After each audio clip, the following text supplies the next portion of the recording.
मैं तेरी हूँ, बस तेरी हूँ। मैं तेरी हूँ मेरे बस तेरी हूँ पिया, मैं तेरी बस तेरी हूँ।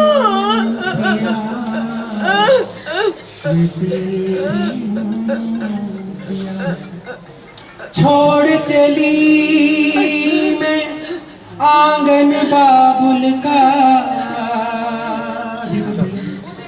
भैया मैं अकेली नहीं हूँ, मैं भी आ गई हूँ। देखो मैं अब दिन में आई नहीं हूँ। मोहे छोड़ के ना जियो। सबने देख लिया ना, अब मैं मांग भी भरूंगी।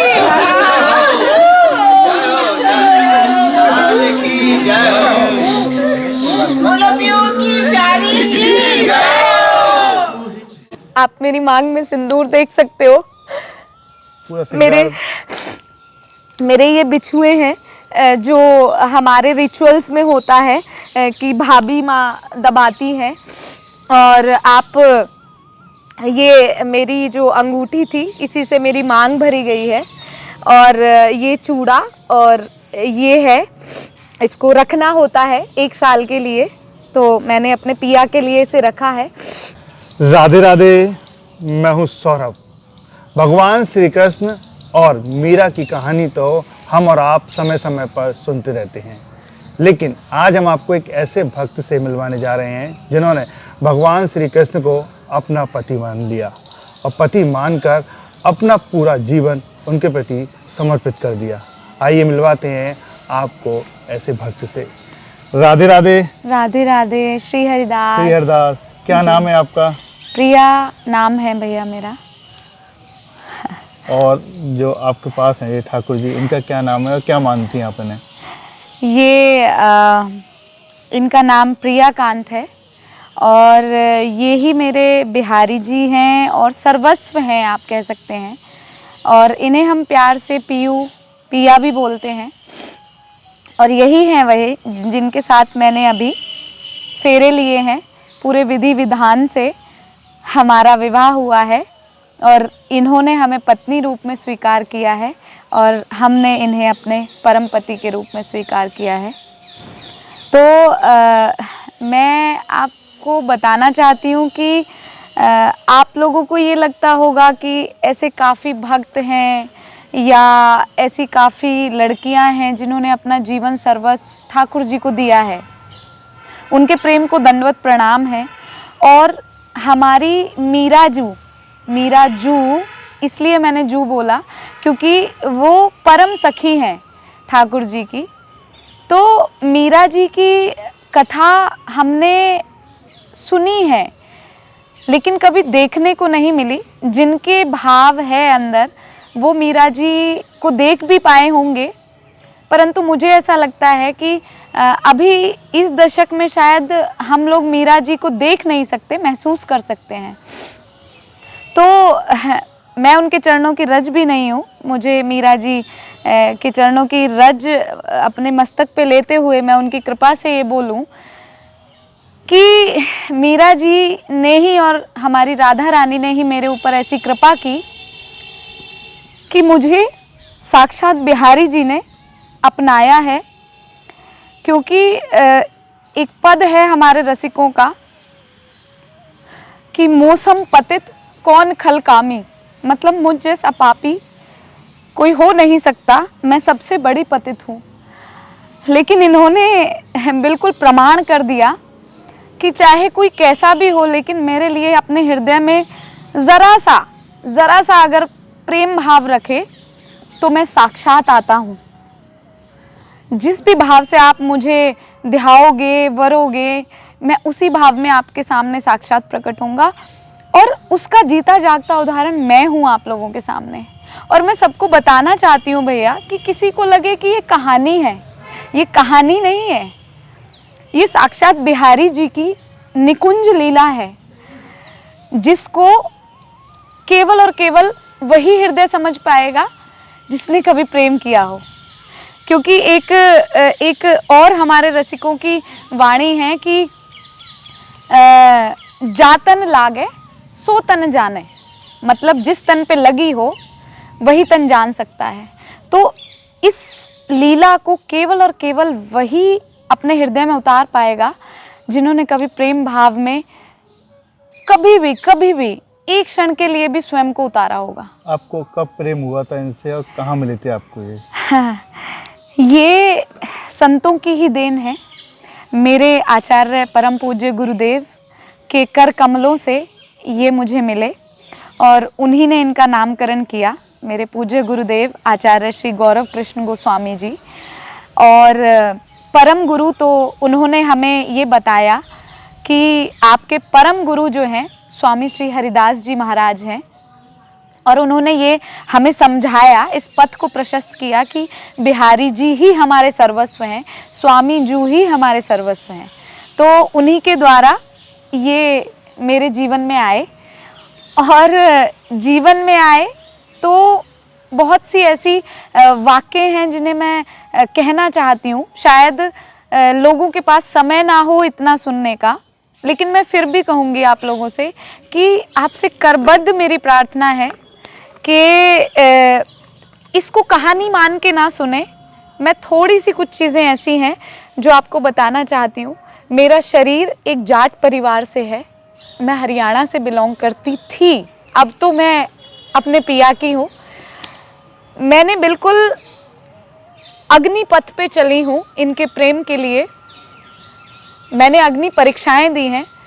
मेरे जो शरीर के माता पिता या घर वाले आप जिन्हें कहेंगे, वो कट्टर आर्य समाजी हैं, बिल्कुल विरुद्ध थे वो मूर्ति पूजा खंडन में, आपको पता है विश्वास रखते हैं आर्य समाजी। लेकिन भैया मैंने हार नहीं मानी, क्योंकि मैंने प्रेम किया था इनसे और किया है। मैंने सिर्फ इनके चरणों में एक प्रार्थना की कि देखो पियू, प्रेम विवाह तो हमारा हो चुका, गुरुदेव ने दे दिया आज्ञा, लेकिन असली विवाह तो संत और रसिकों की वाणी है कि जब तक माता पिता का आशीर्वाद ना हो तब तक वो शादी सफल नहीं होती। तो हमने इनके चरणों में ये प्रार्थना की। 14 साल तक हम बहुत तड़पे हैं।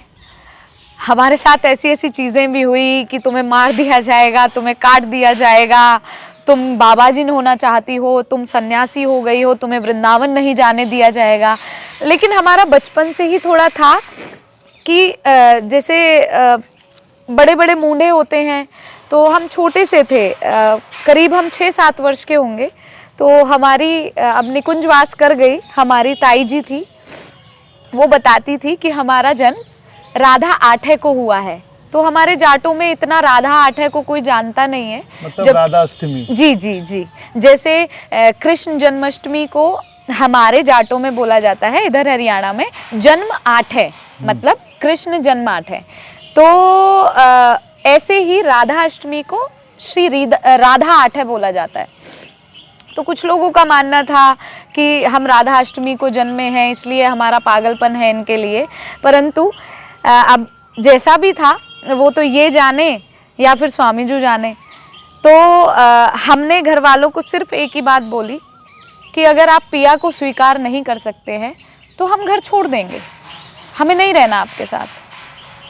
हम स्पोर्ट्स में थे, हमने वहाँ से हमारी आजीविका चली, जो भी मिलता था हम काफ़ी मतलब जीते भी हैं खेल के, जो भी वहाँ से आता रहा। फिर हमारा फ्री में एडमिशन किया फरीदाबाद वालों ने डीएवी कॉलेज, और सबका बहुत सहयोग मिला। तो अल्टीमेटली कहने का मतलब ये है कि मैंने इनको चुना था, तो इन्होंने मेरा सब ऐसे संपन्न कर दिया कि मुझे कभी घर वालों की कमी या मुझे ऐसा लगता कि मेरी पढ़ाई नहीं हो पा रही या मैं कुछ कर नहीं पा रही, तो इन्होंने सब अपने आप स्वयं पूरा कर दिया। ये दिखे सबको ऐसे बैठते हुए कि ये एक मूर्ति बैठी हुई है, लेकिन इनकी लीलाएं तो मैं अभी क्या वर्णन करूं। तो मैं थोड़ा सा इस भाव को समेटते हुए ये बोलना चाहती हूँ कि मैं छोटी सी ना छुप छुप के मुंडों के अंदर आ जाया करती थी वृंदावन, और तो पिताजी और को पता लगता था अरे भैया उसकी नंबरदार की लड़की कहाँ गई कहाँ गई, तो वो सब बताते थे अरे भैया वो तो वृंदावन चली गई है वहाँ। तो हमें पीटा भी जाता था, हम बहुत पिटे हैं, पर वो पिटना बहुत सौभाग्यदायी हमारे लिए रहा, क्योंकि कहते हैं ना ऐसे सीधा सीधा तो प्रेम का पथ होता नहीं ना, प्रेम के पथ पे तो बहुत सारी यातनाएं और प्रतिकूलताएं हमें जो है सहनी पड़ती हैं। अनुकूलता में बिहारी जी मिल जाने वो कोई प्रेम थोड़ी होता है। कितने वर्ष पहले की बात है जब आती थी आप? मैं करीब भैया 6-7 वर्ष की थी बस। अच्छा। सिर्फ 6-7 वर्ष की थी। और जब मैं 6th क्लास में पढ़ती थी तो हमारे वहाँ एक भागवत जी करने के लिए एक महाराज जी आए थे, तो बस उन्होंने तो समझो कि हमें सर्वस्व दे ही दिया था। हम वहाँ कथा सुनने के लिए जाते थे पिताजी के साथ, तो हमारे पिताजी बहुत क्रोधित हो गए और फिर हमें लेके ही नहीं गए। लेकिन वही हमारे जीवन में ऐसा था कि हमें इनकी मोटी सी आँखों से प्यार था। हम बचपन में नहीं जानते थे कि क्या है कौन है, क्योंकि ये तो अभी आए ना 13-14 साल पहले इस स्वरूप में, तो ये 13-14 साल पहले आए हैं। लेकिन उससे पहले हमें सिर्फ ये पता था कोई मोटी आँखों वाला है जिसके लिए हम छुप छुप के आ जाते थे, पिटते भी थे। तो फिर पता चला धीरे धीरे कि उन्हें बिहारी जी बोलते हैं। कलयुग में स्वामी जी ने प्रकट उन्हें किया है और अपनी प्रेम साधना से किया है। तो हमारे मन में सिर्फ एक भाव आता था कि स्वामी जी के चरणों की रज लेके जब स्वामी जी अगर उन्हें प्रकट कर सकते हैं इस कलयुग में, तो क्या मेरा प्रेम ऐसा नहीं होगा कि मैं भी उन्हें अपने समक्ष प्रकट कर सकूं कि वो मुझे अपनाएं और इन घर वालों को सबको ये बताएं कि वो साक्षात हैं। बस इसी भाव में मगन होती चली गई। बहुत परेशानियां आई, बहुत कठिनताएं आई, लेकिन सब कुछ पीयू ने लाइन अप कर दिया था, या आप कहें कि सबको समतल करते चले गए उन यातनाओं को। कठिनाई आई मतलब आपके परिवार वालों ने आपका विरोध किया, क्योंकि हर लड़की के पिता माता पिता चाहते हैं कि उनका जो बेटी की शादी हो सांस्कारिक जो लड़का है उसमें हो। ये तो ठाकुर जी से आपने की है। बिल्कुल। तो कैसे माने ये बताइए पहले तो। भैया 14 साल पहले, मतलब 13 और 14 साल पहले मैंने घर वालों को बिल्कुल त्याग दिया था कि अगर आप मुझे वृंदावन नहीं जाने दे सकते तो मैं आप लोगों के साथ नहीं रह सकती। उस टाइम पे मेरी ग्रेजुएशन फिनिश हुई थी, स्पोर्ट्स में मैं थी। क्या तो पढ़ाई के बारे में बता दीजिए। हाँ, पढ़ाई तो अब मेरी पीएचडी फाइनल हो गई है और मेरा एमबीए जो है वो एचआर से रहा है। मेन जो है मार्केटिंग मेरा माइनर रहा है और गुड़गांव की ITM university, top 10 university you can say, वहाँ से मैं शिक्षित हूँ और वहाँ से मेरी एमबीए हुई और डीएवी सेनेटरी फरीदाबाद से मेरी ग्रेजुएशन हुई है। वहाँ भी मुझे ये लोग सिलेक्ट करके ही लेके गए थे वॉलीबॉल के एज अ चैम्पियन, और वहीं से मेरा जो भी पढ़ाई का सब खर्चा सब वहीं से चला है। और उसके बाद फिर मेरी एमबीए में स्कॉलरशिप ली, मैंने यूनिवर्सिटी टॉप किया, इंटर यूनिवर्सिटी खेली। तो मैंने कहा ना कि वो तो ये सब करते चले गए, क्योंकि तू चले एक पग मैं चलूँ पग 1000। जॉब भी लगी थी ना आपकी? जी, मेरी जॉब भी लगी थी। मैं एज अ एसआई ऑफिसर रही हूँ चंडीगढ़ फोरेंसिक में, बट इनकी इच्छा नहीं थी शायद, क्योंकि वृंदावन को बहुत कॉम्प्रोमाइज़ करना पड़ रहा था और जिस रस के लिए मुझे पैदा किया गया वो रस ही हमें नहीं मिल पा रहा था। तो बस वही छुड़वा दिया। मैं as a HR air hostess उसमें भी सिलेक्ट हुई हूँ अपने इंडियन इसमें एयरवेज में, इंडिगो एयरलाइंस में। मेरे पास काफ़ी फ़ोटोज़ हैं उसकी, मैं आप लोगों को दिखा सकती हूँ। जैसे किसी को लगे कि मुझे पढ़ा के बुलवा दिया गया है, ऐसा कुछ नहीं है। I have all the proofs.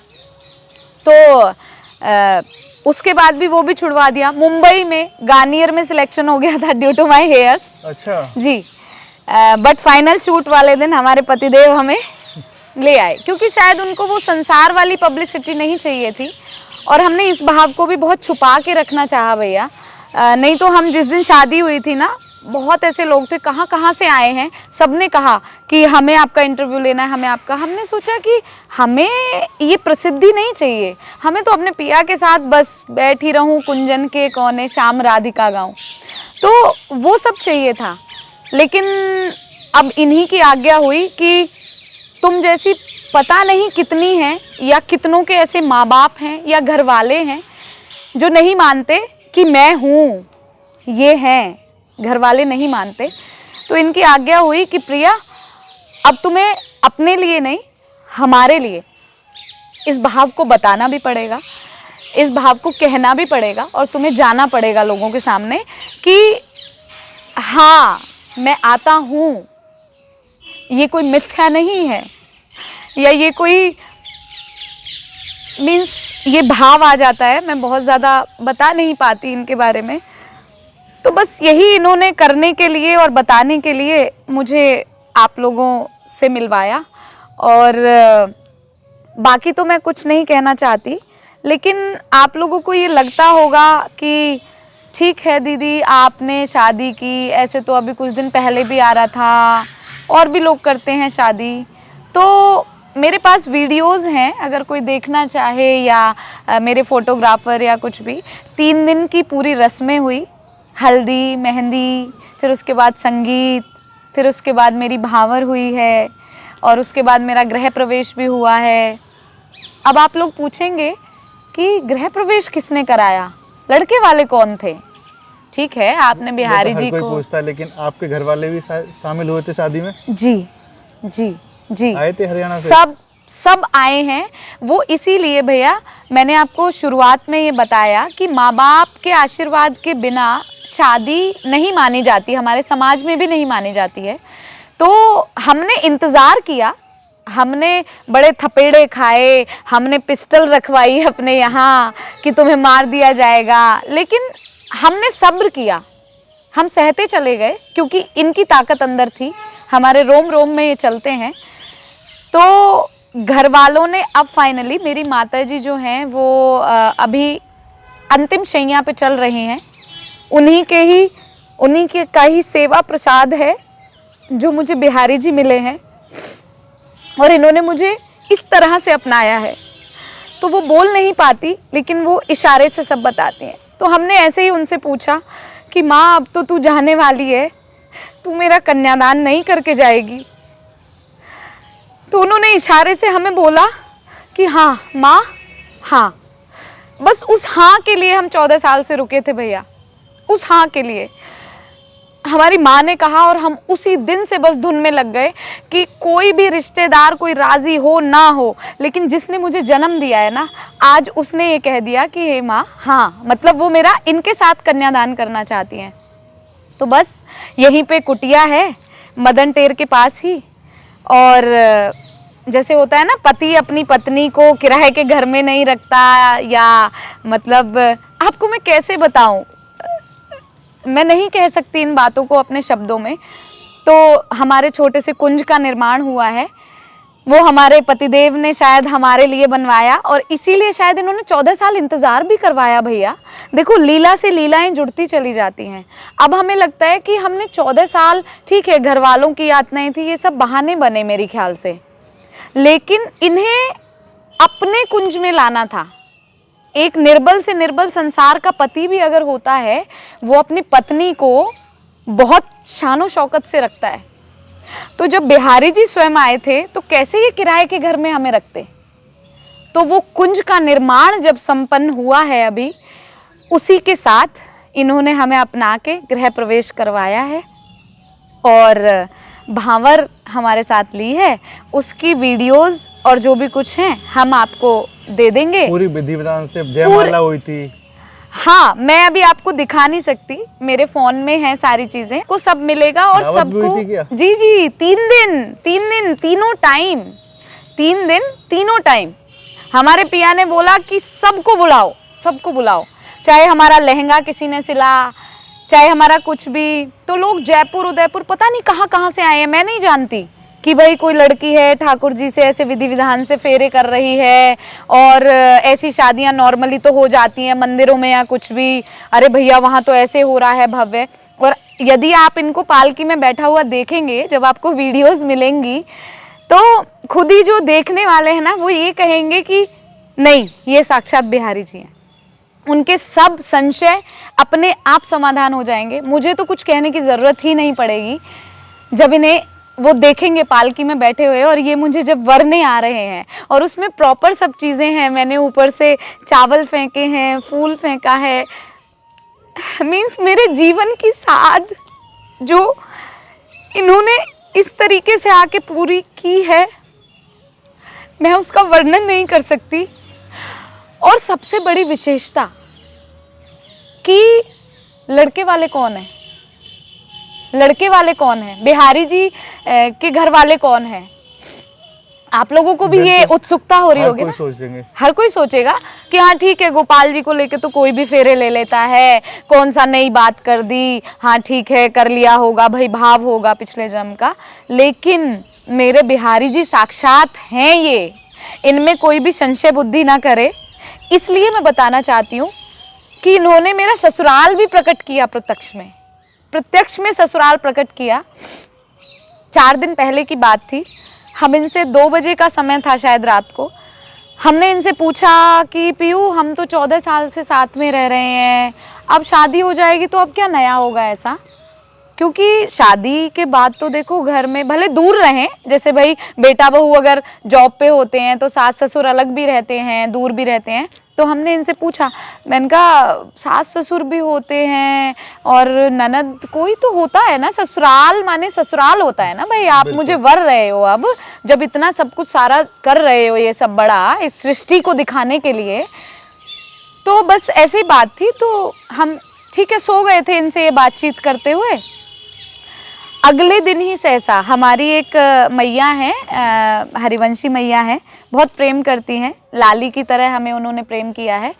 तो उनका अचानक हमारे पास फ़ोन आता है, सुनो लाडली तुम्हारी सासू माँ को हम लेके आ रहे हैं।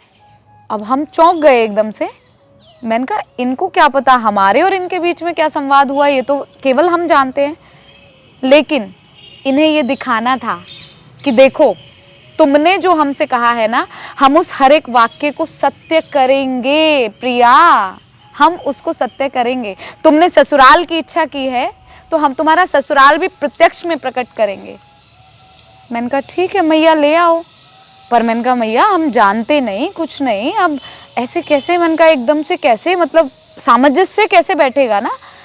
बोली कुछ नहीं, तुम बस नॉर्मली, और उनकी बहुत इच्छा है क्योंकि वो अपने लाला को, क्योंकि 80 वर्ष की अवस्था है और वो अपने लाला को ही उन्होंने अपना पुत्र माना है, दे डोंट हैव मतलब सन, तो उन्होंने अपने बिहारी जी को ही पुत्र माना है और बहुत वो उत्सुक हैं तुमसे मिलने को। मैंने कहा मैया ठीक है ले आओ। अब मन में तो उचाट लगी पड़ी थी ना कि सास चाहिए थी, ससुर चाहिए थे, तो और किस्मतन उन्हें यशोदा मैया और नंद बाबा ही बोलते हैं क्योंकि ठाकुर जी को ही उन्होंने अपना पुत्र माना है। तो वो हमसे आई मिलने के लिए। अब आप भी कहेंगे कि वो कहाँ हैं, तो नहीं, मैंने उन्हें बुलाया है, मैंने उनको बोला, मैंने कहा मैया जब अगर हमें आपको अपने लाला का वर्चस्व ये दिखाना है इस सृष्टि को और मुझे अपने बिहारी जी का, अपने पिया का दिखाना है, तो आपको आना पड़ेगा, हमें दिखाना पड़ेगा, लोगों को बताना पड़ेगा कि बिहारी जी हैं। ये संसार मिथ्या हो सकता है, कल्पना हो सकता है, लेकिन ये परम सत्य है। तो भक्तों को हम मिलवाएंगे जी, पहले जी। आपके बारे में और पीहू जी के बारे में बात कर लें, हाँ, तो उसके बाद मिलाएंगे जी। अब ये बताइए, जब से आपकी शादी हुई है जी ठाकुर जी से, आपके जीवन में क्या बदला? भैया ये कुछ भाव ऐसे हैं कि सामने तो उजागर नहीं किए जा सकते, लेकिन हमारे साथ तो इनकी लीलाएं पहले भी बहुत कुछ थी, परंतु कुछ जो बिल्कुल परम पति वाले जो भाव हैं वो हमारे साथ अब घटित होने लगे हैं। और पहले भी ये हमारी सदा सहायता करते ही आए, क्योंकि जैसे कभी किसी से लड़ाई हुई, क्योंकि आप जानते हो स्त्री शरीर है, अकेले किसी ने सोचा कि अकेली लड़की है, नहीं इसको दबा लिया जाए, इसको ये कर लिया जाए, तो हम बस एक ही बात कहते थे कि तुम लोग जानते हो कि हम अकेले दिखते हैं लेकिन हमारे रोम रोम में हमारे पिया चलते हैं। और भैया इन्होंने उस चीज़ को साक्षात किया है, बिल्कुल साक्षात किया है कि ये हमारे रोम रोम में चलते हैं।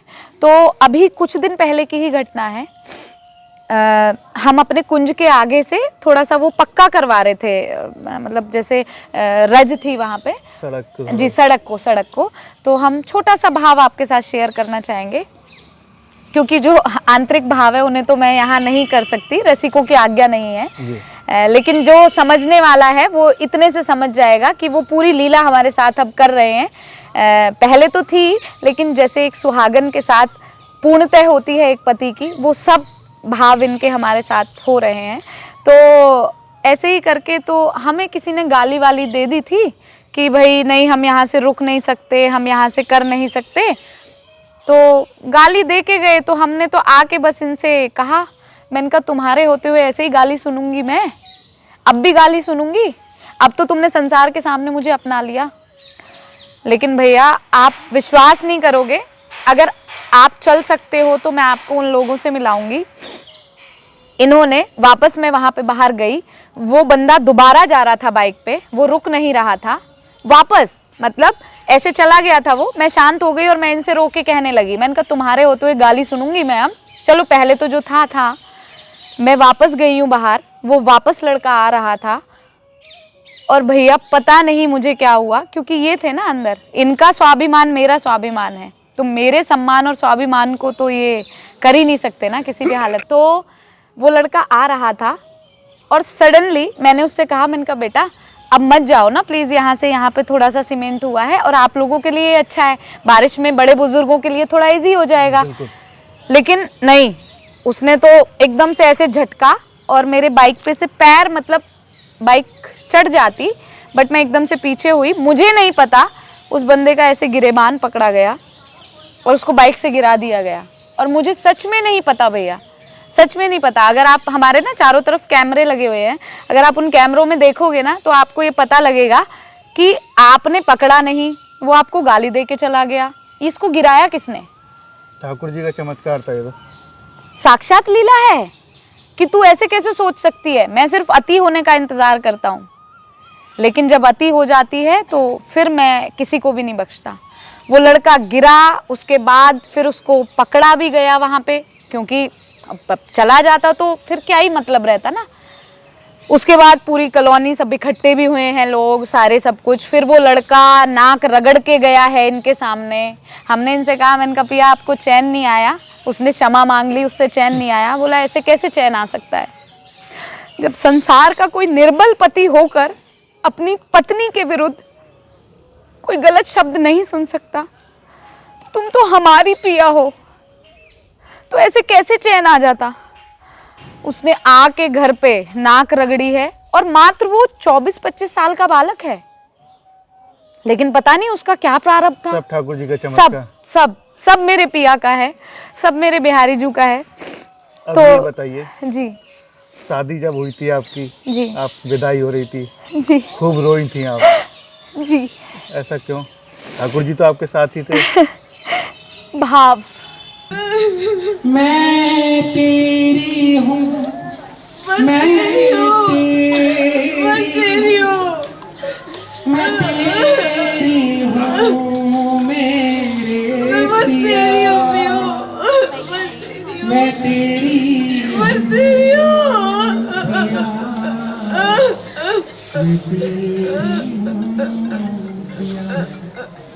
छोड़ चली मैं आंगन बाबुल का,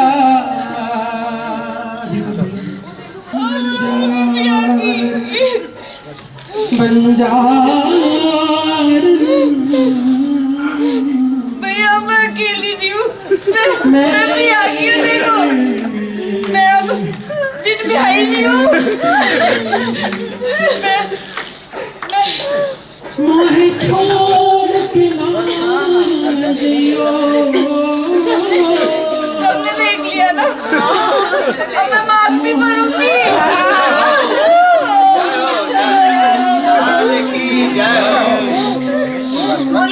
की प्यारी की भाव, क्योंकि ठाकुर जी तो हमेशा से साथ थे, लेकिन घर वाले राजी हुए थे और घर वाले विदाई कर रहे थे। तो मैंने वही कहा ना, ये कोई कहानी नहीं है। इसलिए वो रोना आया कि साक्षात लगा उस दिन मैं पराई हुई हूँ अपने माँ बाप से। मैं पिया के साथ हमेशा रहती थी, लेकिन उस दिन लगा कि आज मैं पराई हो गई और आज मैं वास्तविक पीयू की हो गई। इन्होंने, मैं बता नहीं सकती, क्योंकि ये भाव दशा ऐसी है कि या तो ये अश्रु कहते हैं इस भाव दशा को, या फिर ये जबान कह पाती है। जैसे दो शब्द मैं कहना चाहूंगी कि हमने देखी है उन आँखों की महकती खुशबू, होठों से छू के उसे रिश्तों का इल्ज़ाम ना दो। तो होठों से तो इनकी भावदशा हम बयान नहीं कर सकते, और हम इसलिए भी रोए, खुश होके भी रोए। हमने, आप वीडियो में देखेंगे, आपको मिलेगी, और आप सबको दिखाना भी, ताकि सब लोगों को ये पता लग सके कि ये कोई कहानी नहीं थी। आप देख ही ली पहले। जी जी जी, और वो इतनी वायरल हुई है, हमें भी नहीं पता था। हमारी विदाई की वीडियो पता नहीं जाने कहाँ कहाँ से और क्या है, लेकिन फिर भी आप अपने चैनल के माध्यम से भी दिखाना कि भाई मैंने कोई उनको प्रिपेयर नहीं किया था। ये एक ऐसा भाव है, भाव देश आप कह सकते हैं, कि इसमें हर कोई उतर नहीं सकता। उन वीडियोस में आप देखेंगे मैं जोर जोर से चीख चीख के ये कह रही हूँ अपने घर वालों को कि भैया अब मैं बिन ब्याही नहीं रही हूँ। सब लोग कहते थे कि एक लड़की की मांग में सिंदूर होना चाहिए, तो हम यही बात कह रहे थे कि हमसे सब क्वेश्चन करते थे, हम पहले कभी सिंदूर लगा लेते थे, तो ये सबके सामने ऐसे नहीं थे। इसीलिए इन्होंने संसार को दिखाने के लिए इतना बड़ा सब रचा, इतनी लीला रची, जिससे हम स्वयं को ये कह पाए कि हम इनकी सुहागन है। और हमने सबसे यही कहा कि अब हम शान से अपनी मांग भरेंगे। आप मेरी मांग में सिंदूर देख सकते हो। पूरा मेरे ये बिछुए हैं जो हमारे रिचुअल्स में होता है कि भाभी माँ दबाती है, और आप, ये मेरी जो अंगूठी थी इसी से मेरी मांग भरी गई है, और ये चूड़ा और ये है, इसको रखना होता है 1 साल के लिए, तो मैंने अपने पिया के लिए इसे रखा है। और ये सब जो है, ये गहना, ये आभूषण, ये सब हमारे पिया की ही देन है। मतलब हमें नहीं पता था कि ये इन्हें क्यों बनवा रहे हैं, क्योंकि शायद इनके तो ये तो लीलाधर है ना, ये तो पलक झपकते ही कुछ भी कर सकते हैं। तो इन्होंने हमारे लिए सब तैयारियां पहले कर दी थी कि प्रिया तुम थकी होगी, उस टाइम पे कुंज बनाने में तुम व्यस्त होगी, तो इन्होंने हमारे लिए ये हार बनवा दिया, और मतलब हमारे लिए इन्होंने सब तैयारियां करके रखी थी। तो उस विदाई की वीडियो से आपको ये पता चल जाएगा।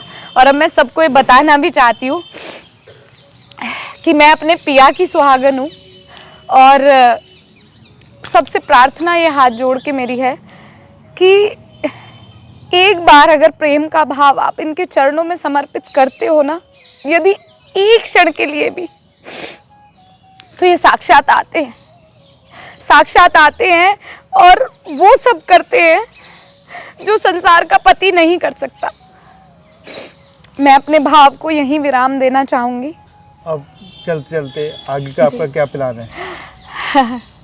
मेरा आगे का प्लान तो यही है कि तो एक किस विधि लाड लड़ाऊं, तो एक नित नए लाड लड़ाऊं, बसा के तो है नैनन में, तो ना मैं देखूं और को, ना तो है देखन दूं, आप या इन नैनन में पलक ढांप तो है लूं।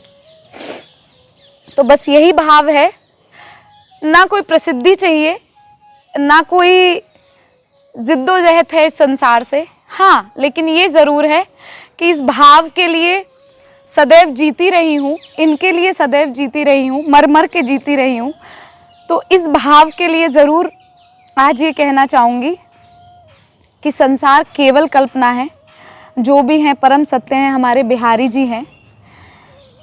और सभी को अपने मन में ये भाव रखना चाहिए कि हमारे बिहारी जी थे, हैं और रहेंगे। आप जिस भी भाव से उन्हें अपनाएंगे वो समय समय पर आके अपनी इन लीलाओं को दिखाते रहेंगे और बताते रहेंगे कि हाँ मैं हूँ, मैं कभी ना गया था ना जा सकता हूँ। और वृंदावन, वृंदावन जो नित्य रस लीला जहाँ पे प्रिया प्रीतम की होती है, इन्होंने मेरे माध्यम से तो ये बिल्कुल प्रमाण कर दिया है, प्रत्यक्ष प्रमाण कर दिया है कि यहाँ पे नित्य प्रति वो रस लीला होती है प्रिया प्रीतम की।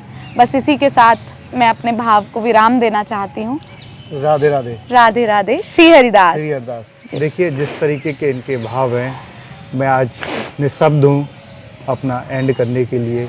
आप इनके भाव से ही अंदाज़ा लगा सकते हैं कि इस कलयुग में इस तरीके के मीरा भाव की भक्त भी हो सकते हैं। राधे राधे।